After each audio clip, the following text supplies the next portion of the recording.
Estamos começando pela TV Novo Tempo o programa Evidências, na busca constante de fatos que comprovem a veracidade histórica da Bíblia Sagrada.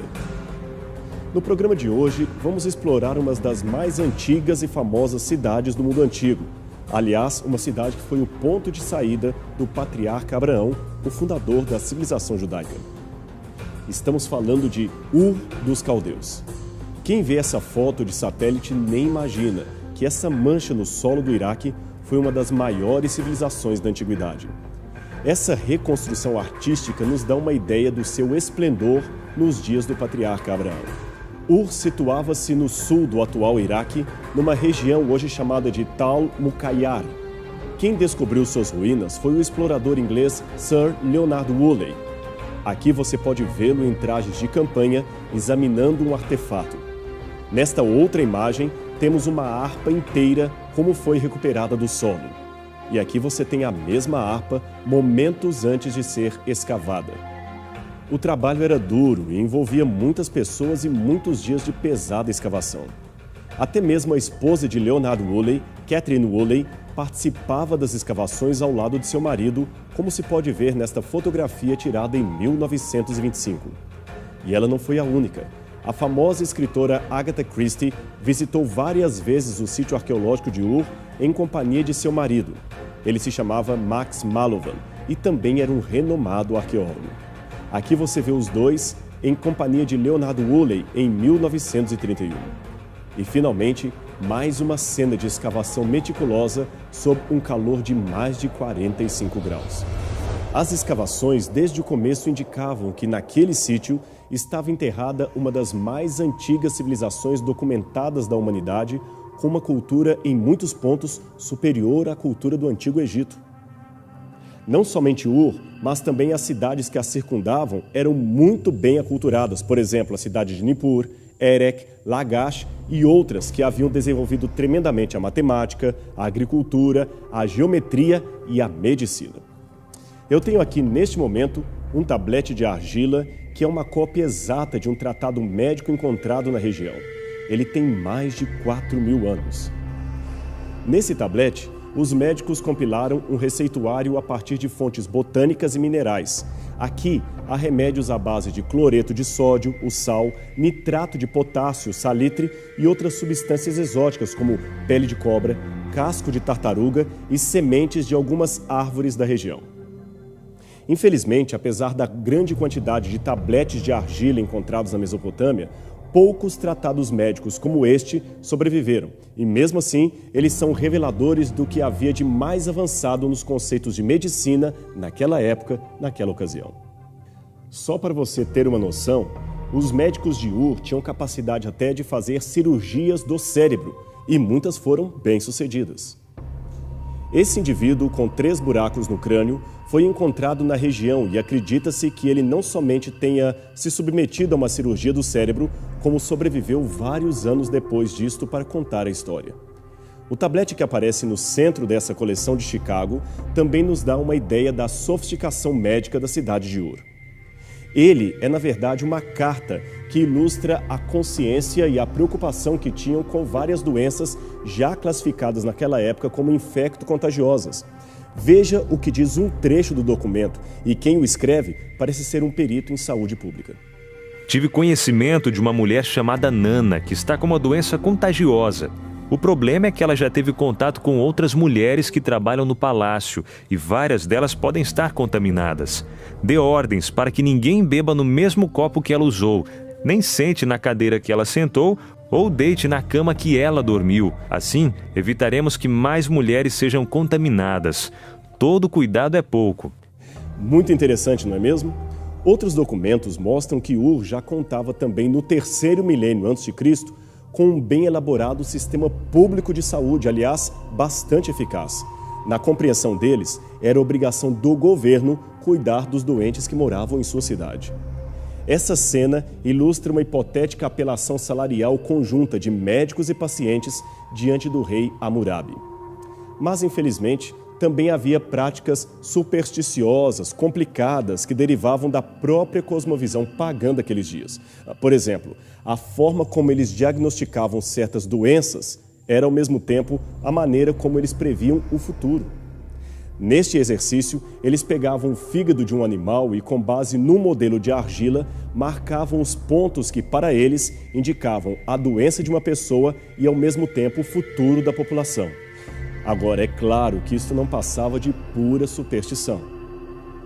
E como esses tabletes de argila eram feitos, ou seja, como eles eram preparados para receber a escrita que estava neles? O fato dessa escrita se chamar cuneiforme já nos dá uma ideia de como ela era feita. Com a argila ainda molhada, o escriba usava um estilete e fazia certas cunhas na superfície que seriam os símbolos gráficos da inscrição. Era uma língua silábica. E aqui você tem, por exemplo, os símbolos para a cabeça, onde se lê sag. Depois vem du, que quer dizer andar. Então temos she, que significa cevada, e ko, que significa comer. A decifração desses textos leva tempo. São centenas de símbolos, e a quantidade de especialistas que podem ler essas inscrições não é tão grande assim. Isso sem contar que os tabletes escavados estão, na maioria das vezes, em condições muito delicadas. Alguns localizados no segundo uso, dificilmente podendo ser removidos de seu local original, e outros encontram-se bastante deteriorados, dificultando tremendamente a sua leitura e interpretação. Para facilitar o trabalho e evitar a manipulação indevida dos tabletes originais, usa-se, além de cópias físicas como esta, o recurso do desenho. Através dele, é possível ler com maior clareza o texto e decifrar as suas passagens, além, é claro, de poder publicar o seu conteúdo. Eu tenho aqui um livro para mostrar para você. Esse livro, por exemplo, ele traz alguns textos legais e é a partir deles que se conhecem os costumes da antiga região sumeriana. Veja como cada símbolo do antigo Código de Hammurabi foi habilmente reproduzido pelo desenhista.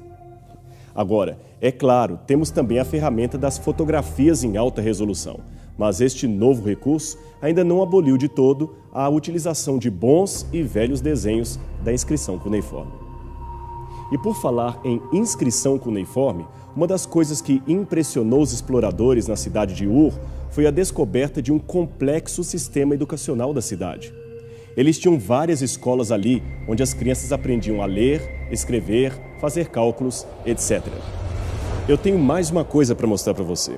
Esse tablete redondo que eu tenho aqui na minha mão é uma cópia exata de um exercício feito em sala de aula antes mesmo do nascimento de Abraão, um exercício da cidade de Ur dos Caldeus. Aqui você tem a palavra gi e a palavra gur, significando cesta de lentilhas. Esta palavra é repetida na linha de baixo. A seguir, você tem a palavra da, que significa grande. E abaixo temos então a frase cesta de lentilhas grande. A frase é copiada 2 vezes, indicando que o professor escrevia a primeira linha e o aluno tinha de copiar exatamente igual na linha de baixo. E não pense que era fácil a vida dos alunos daquele tempo, de modo algum. Alguns tabletes encontrados em Ur traziam redações feitas pelos alunos que contavam como era o seu dia a dia em casa e também na sala de aula. Certamente se tratava de mais um exercício de escrita comandado pelos professores, e essas redações hoje nos dão uma ajuda de como era aquele dia a dia escolar dos tempos de Abraão. Você quer conhecer então a vida diária de um estudante daqueles tempos? Então lá vai. Um tablete diz assim: o meu professor leu meu tablete e disse: há algo faltando, e por isto me bateu com a chibata. O sujeito encarregado do silêncio disse: por que você falou sem permissão? E também me bateu com a chibata. O sujeito encarregado da reunião disse: por que você está à vontade sem permissão? Ele também me bateu com a chibata. Que educação repressora, não é mesmo? E olha que a palavra para professor em sumeriano é Adá-e-Dubá, que quer dizer literalmente o pai da escola. Já pensou? Para se tornar um jovem escriba nos dias de Abraão, o aluno tinha de frequentar o ano escolar, e um tablete escrito por um jovem aprendiz em cerca de 1800 a.C. nos descreve alguns detalhes desse período. Veja o que ele escreveu. Os dias que passo na escola são os seguintes: meus dias de férias são 3 dias por mês. Depois, tenho os feriados, que somam outros 3 dias mensais. Isso deixa 24 dias por mês em que me sento na escola. Minha mãe me deu 2 pedaços de pão e eu fui para a escola. Lá na escola, o supervisor perguntou-me: por que você está atrasado? Eu estava com medo. Meu coração estava palpitante. Entrei na presença dos mestres, me curvei em sinal de respeito e recitei o meu tablete para o diretor. Ele disse: você vai perder porque deixou de fora algumas linhas. O texto não diz nada se o aluno apanhou depois disto, mas não precisamos ir muito longe para supor que tal coisa possivelmente aconteceu. A Bíblia não fala se Abraão estudou ou não nas escolas de Ur, mas a possibilidade é grande. Seja como for, não foi isto que o levou a sair dali. Na verdade, o seu pai já tomara essa decisão antes dele, e ao que tudo indica, o paganismo cultural da religião local obrigou a família de Abraão a se ausentar de uma próspera e bem estruturada cidade. Não deve ter sido nada fácil deixar um centro urbano tão rico para se tornar um bando de nômades vagando pelo deserto. De acordo com a Bíblia, eles foram de Ur para Harã, e dali Abraão seguiu para a terra prometida. Seu pai, que se chamava Terá, já devia estar com uma idade bastante avançada naquele tempo, ou pelo menos uma saúde bem debilitada, pois ele acabou morrendo em Harã, segundo o que lemos em Gênesis, e por essa razão não seguiu com seu filho para as bandas de Canaã. Deixe-me falar um pouquinho mais das riquezas e costumes de Ur que Abraão deixou para trás. Antes, porém, quero esclarecer um detalhe da narrativa bíblica que pouca gente conhece. É que em várias passagens do Gênesis em que Ur é mencionada, esta cidade é chamada de Ur dos Caldeus. Mas isto é um tanto problemático. Os caldeus só surgiram nos textos assírios por volta de 1100 a.C., Logo, eles só chegariam à região 700 anos depois de Abraão. E para completar, a expressão Ur dos caldeus pressupõe uma ascensão ao poder dos caldeus. E isso só aconteceu nos tempos da Babilônia de Nabopolassar e Nabucodonosor, isto é, no final do 7º século a.C., ou seja, 1100 anos depois de Abraão. Mas fique tranquilo que isto não depõe em nada contra a autenticidade do texto bíblico. O que acontece é que algum escriba posterior a Moisés certamente atualizou o texto, o que era comum naquela época. Aliás, quer um exemplo moderno que ilustra esta prática ainda em nossos dias? É simples. Os nossos livros de história, ao contarem a descoberta de nosso país e do nosso continente, dizem que em 1500 Cabral descobriu o Brasil e antes dele, em 1492, Colombo descobriu a América. Mas veja, não havia no tempo de Cabral, nem no tempo de Colombo, nenhum continente chamado América, muito menos um país chamado Brasil. Esses nomes vieram só mais tarde, mas os historiadores escreveram assim para facilitar a compreensão atual daquilo que aconteceu antes de nossos dias. Assim também foi com o texto bíblico. As investigações arqueológicas nos permitem hoje afirmar que Ur tinha um excelente sistema de canais e aquedutos que mantinham a cidade sempre abastecida d'água. Isto era excelente para a agricultura, que não ficava dependente apenas das chuvas sazonais da região. A fé religiosa também tinha um papel importante, e o sacerdote local fazia às vezes de líder espiritual, governador e rei. Cada uma dessas cidades, certamente contemporâneas ou pelo menos próximas cronologicamente ao episódio da Torre de Babel, tinham em sua fundação o erguimento de um altar de sacrifícios, seguido pela construção de uma torre-templo que servia de centro cultico para toda a região. E com Ur não foi diferente. Quando Ulei e sua equipe chegaram ao assentamento de Ur dos Caldeus, encontraram esta enorme montanha de terra que muito lhes chamou a atenção. Quando começaram a escavá-la em 1922, foram surpreendidos com a estrutura que estava debaixo dela. Aqueles eram os restos de uma torre-templo que figurava como estrutura central de toda a cidade. Essa foto aérea mais recente mostra a torre vista do alto. E esta outra fotografia, tirada na época da ocupação do Iraque, mostra soldados americanos subindo por suas milenares escadas centrais. Essa torre, que comumente chamamos de Zigurat, era conhecida pelos cidadãos locais com o nome de Torre de Ur-Nammu. Esse é o nome que aparece inscrito em vários tijolos fixados nas construções locais. E veja que a argamassa que os une é o betume. E você sabe qual a importância disso? Abra sua Bíblia no livro do Gênesis, capítulo 11, verso 3, e preste atenção no que é dito ali. E disseram uns aos outros: Vinde, façamos tijolos e queimemo-los bem. Ora, o tijolo serviu-lhes de pedra e o betume de argamassa. Aqui está falando da Torre de Babel, e é incrível a semelhança com o que a arqueologia tem demonstrado. Mas atenção, não há indícios que nos permitam dizer que a Torre de Ur era ou não a Torre de Babel.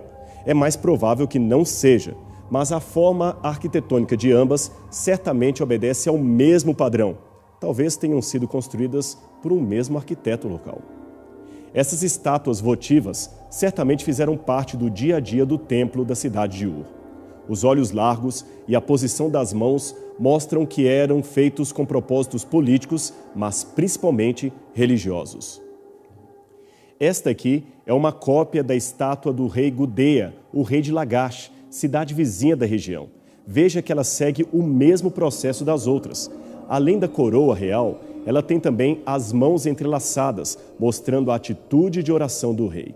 Perceba que ele se encontra sentado sobre um trono. E ele também tem os olhos largos. E além disto, aqui no colo, você tem uma oração pedindo bênçãos e vida longa para o rei. Essas imagens eram por vezes colocadas dentro do templo por uma pessoa que havia doado, juntamente com ela, recursos financeiros para a manutenção do edifício.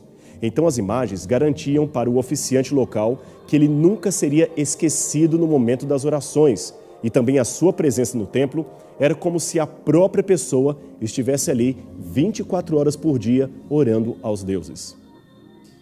De acordo com alguns especialistas em cultura sumeriana, toda vez que o templo era reconstruído, as imagens ou estátuas eram enterradas com os restos do templo anterior ou os restos do zigurate. Veja essa estatueta no momento em que foi encontrada pelos arqueólogos no alicerce de um antigo templo. A tradição judaica afirma que Terá, o pai de Abraão, era, antes de sua conversão, um fabricante de estátuas como estas, mas a Bíblia é completamente silenciosa a esse respeito. As casas de Ur também eram muito bem montadas e a sua arquitetura era bastante avançada para a ocasião. No lado rico da cidade, as casas tinham em média de 10 a 14 cômodos cada uma. Vários jogos de mesa como estes foram encontrados e junto deles havia restos de brinquedos que nos dão a ideia de que havia muitas crianças ali. A população da cidade já foi estimada em torno de 300 mil habitantes, mas hoje apresentam-se números mais modestos, porém ainda impressionantes. Para a época, Ur deveria contar com algo em torno de 65 mil moradores, todos vivendo em seu perímetro urbano. As sepulturas encontradas por Uley mostraram também que eles tinham o estranho costume de sepultar os mortos em casa, debaixo do piso principal. Mas em algumas sepulturas reais, os corpos eram enrolados em carpetes e colocados dentro de caixões de madeira, um artigo de luxo para a região com pouquíssimas árvores. E além disso, esses corpos também eram cercados de joias, muitas das quais, é claro, acabaram sendo saqueadas por ladrões de sepulturas. Veja que impressionante esse crânio da rainha Puabe, encontrado juntamente com joias em seu pescoço e em sua cabeça. Essa outra imagem mostra algumas de suas joias escavadas na região e uma ideia artística de como ela seria em seus dias de glória. Hoje, a rainha Puabe não passa de uma peça arqueológica de museu. Isso me faz pensar novamente na figura do patriarca Abraão. Talvez muitos de seus amigos o aconselharam a não partir com seu pai para Harã, não abandonar aquela próspera cidade. Trocar o conforto de um centro urbano como Ur pelas areias quentes do deserto e a incerteza de uma tal terra da promessa que ninguém nunca viu, isto parecia loucura. Mas o fato é que, de acordo com o livro de Hebreus, Abraão tinha sonhos muito maiores do que os habitantes de Ur. Ele também tinha sonhos maiores que os habitantes de Harã. A cidade na qual ele passou bom tempo não era a cidade dos seus sonhos. É que Abraão não se contentava com uma vida farta neste mundo, onde tudo, por melhor que seja, um dia acabará. Não, ele esperava algo mais. Veja o que a Bíblia diz a seu respeito. Pela fé, Abraão, quando foi chamado para ir para um lugar que devia receber por herança, obedeceu e saiu sem saber para onde ia. pois ele esperava a cidade que tem fundamentos, cujo arquiteto e construtor é Deus. Hebreus 11, versos 8 e 10. E qual foi o segredo de Abraão? Seria ele um homem tolo que acreditava em qualquer coisa? É claro que não. Abraão também tinha suas dúvidas, ele também questionava. Note que, ao mesmo tempo que ele é chamado de o pai da fé, na primeira vez que Abraão abre a Bíblia num texto bíblico, é para fazer um questionamento, expressar uma dúvida. Isto você encontra em Gênesis capítulo 15, verso 2. Mas um dia Deus lhe falou: vai, Abraão, porque eu darei a terra a você. Eu farei de você uma bênção e o mundo inteiro será abençoado por sua causa. No hebraico, esta ordem de Deus, vai, Abraão, é uma expressão forte. Ele disse, ler lehá, que quer dizer, vai por ti mesmo, vai sem medo, sem olhar para trás. E Abraão foi. E por que ele foi? A resposta está aqui, em Tiago, capítulo 2, verso 23. Abraão creu em Deus. Isto lhe foi imputado por justiça, e ele foi chamado amigo de Deus. Aqui estava o segredo de sua fé. Deus era o seu amigo. Abraão conhecia a voz do seu Senhor. E você que me assiste? Você tem reconhecido a voz de Deus em meio aos ruídos deste mundo? Você tem a coragem de obedecer-lhe o chamado e sair para a missão que Deus lhe confiar? A rainha Poabe foi sepultada com suas joias e o seu esplendor. Mas Abraão preferiu guardar um tesouro, como disse Jesus, onde a traça e a ferrugem não corroem e onde o ladrão não pode roubar. Este sim é o melhor tesouro do mundo. Pense nisso. E deste modo, você e eu podemos pela fé um dia imaginarmos morando na mesma cidade com a qual Abraão sonhava, a cidade do Reino do Céu. Nós vamos ficando por aqui, mas semana que vem eu tenho outro encontro com você na TV Novo Tempo para mais um programa Evidências. Até lá!